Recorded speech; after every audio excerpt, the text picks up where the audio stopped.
Plot twist: Harry equated cycle of pain of parenting to whole royal, but William and Kate crashed it.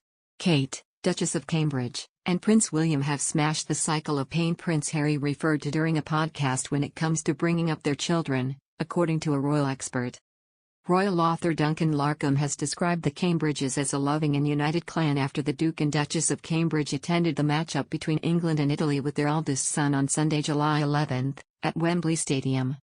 Kate and William, Mr. Larcombe added, are keeping their family safe from the cycle mentioned by Prince Harry during his appearance on the Armchair Expert podcast.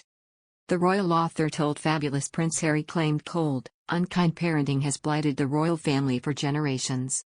Well, that cycle has already been smashed in the Cambridge clan. He continued, Prince Harry may well be right in his less than complimentary assessment of his ancestors' parenting track record.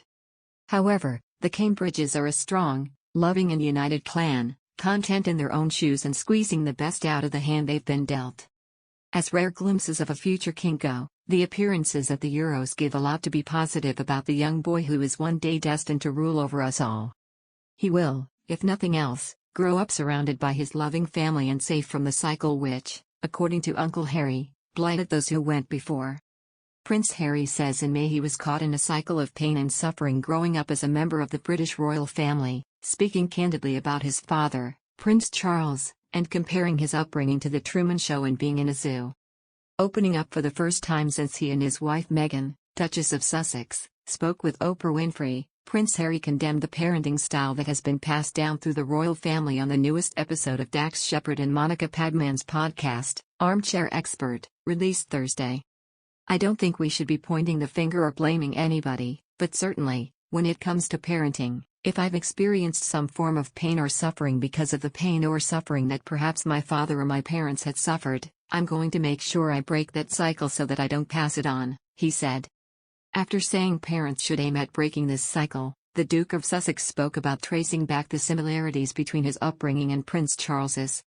He said, I started to piece it together and go, okay, so this is where he went to school, this is what happened, I know this about his life, I also know that is connected to his parents, so that means he's treated me the way he was treated, so how can I change that for my own kids?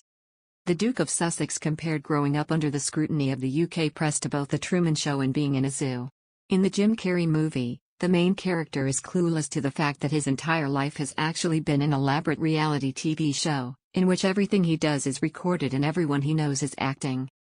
Harry expressed that he has wanted to leave the royal family since his 20s. He and Meghan stepped down from their royal duties last year, and officially decided not to return earlier this year. William, Kate and George were spotted hugging and laughing together during the football tournament's final. Following England's goal only minutes after the beginning of the match against Italy, William jumped from his seat and threw a punch in the air with joy. Then, he immediately shared his happiness with George, hugging the 7-year-old.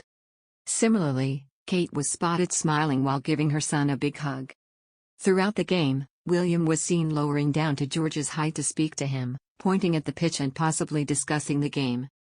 After the match ended in a disappointing defeat for England's fans, William was seen comforting his son by placing his hands on his shoulders.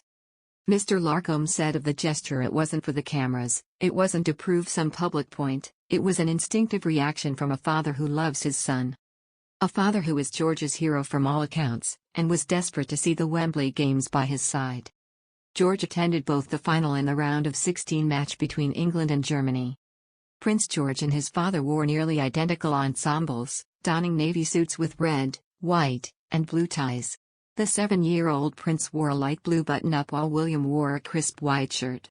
And this is because, Mr. Larcombe had previously claimed, the third in line to the throne really wanted to dress like William.